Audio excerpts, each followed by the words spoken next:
बिस्मिल्लाहिर्रहमानिर्रहीम। अस्सलाम वालेकुम अज़ीज़ दोस्तों। हकीम लुकमान और उसके बेटे का वाक़या कुछ इस तरह है। एक दफ़ा हकीम लुकमान ने अपने बेटे को कहा, ऐ प्यारे बेटे, जब भी तुम्हें कोई मुसीबत पहुँचे तो इसे अपने हक़ में बेहतर समझो और ये बात दिल में ठान लो कि अगर कोई मुसीबत हो या कोई गम, हकीकत है वो आपके हक़ में बेहतर होगी। ये सुनकर हकीम लुकमान का बेटा कहने लगा, अब्बा हजूर, जो कुछ आपने कहा मैंने उसको सुन लिया और इसका मतलब भी समझ लिया, लेकिन ये बात मेरे हक़ में नहीं कि मैं हर मुसीबत को अपने हक़ में बेहतर समझूं। मेरा यकीन भी इतना पुख्ता नहीं हुआ। जब हकीम लुकमान ने अपने बेटे की ये बात सुनी तो फरमाया, अल्लाह पाक ने हर दौर में वक्तन वक्तन नबी मबूस फरमाए। हमारे ज़माने में भी अल्लाह पाक ने मोहम्मद सल्लल्लाहु अलैहि वसल्लम को मबऊस फरमाया और दुनिया में अल्लाह पाक के वली भी मौजूद हैं। आओ हम किसी वली की सोबत से फैज़याब होने चलते हैं। इनकी बातें सुनकर तेरा यकीन पुख्ता होगा। उनका बेटा अल्लाह के वलियों के दरबार में हाजिर होने के लिए तैयार हो गया। चुनांचा उन दोनों ने अपना सामान सफ़र तैयार किया और अपनी मंजिल पर रवाना हो गए। कई दिन तक सफ़र पर रहे। रास्ते में एक जंगल आया। वो अपने सामान समेत जंगल में दाखिल हो गए। अल्लाह ताला ने उनको जितनी हिम्मत दी उन्होंने जंगल में सफ़र किया। फिर दोपहर हो गई। गर्मी इतने ज़ोर पर थी, गर्म हवाएं चल रही थीं। उनके पास पानी भी ख़त्म हो गया। उनके ऊँट भी थक चुके थे। वो प्यास से निढाल हो चुके थे और वो ऊँट से नीचे उतर गए। चलते चलते हकीम लुकमान को दूर एक धुआं नज़र आया। उसने सोचा शायद वहाँ कोई आबादी है और इसी तरफ चलने लगे। उनके बेटे को पाँव में हड्डी चुभ गई और हड्डी पाँव के आर पार हो गई।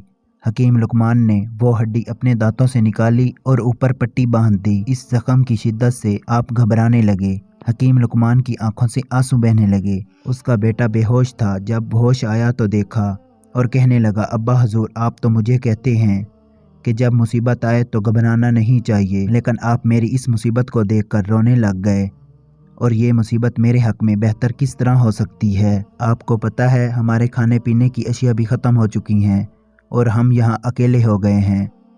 अगर आप मुझे यहाँ अकेला छोड़ते हैं तो आपको मेरा बड़ा गम होगा। अगर हम यहाँ इस वीरान जंगल में रहेंगे तो भूख प्यास से मर जाएंगे। अब आप ही बताएं, इसमें मेरे लिए क्या बेहतरी है?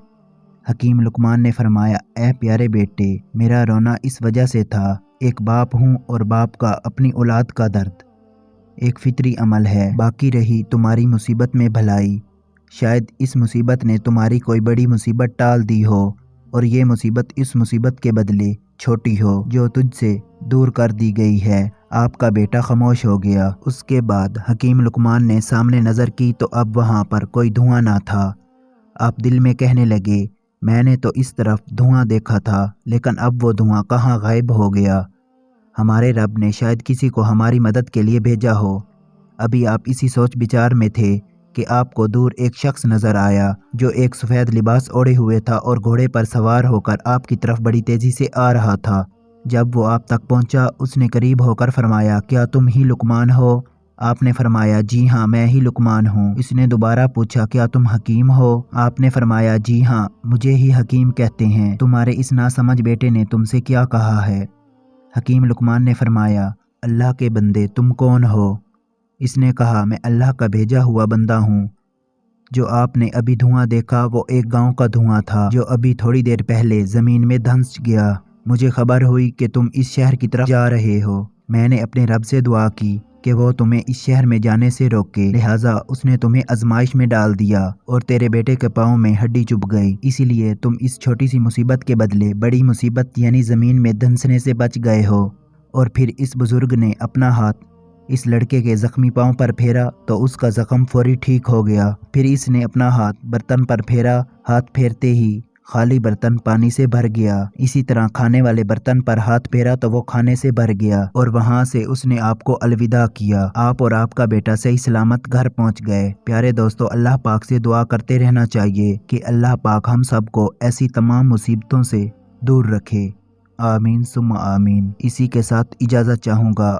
अगर ज़िंदगी रही तो अगली बार एक नई वीडियो के साथ आपकी खिदमत में हाजिर होऊंगा। तब तक के लिए अल्लाह हाफिज़।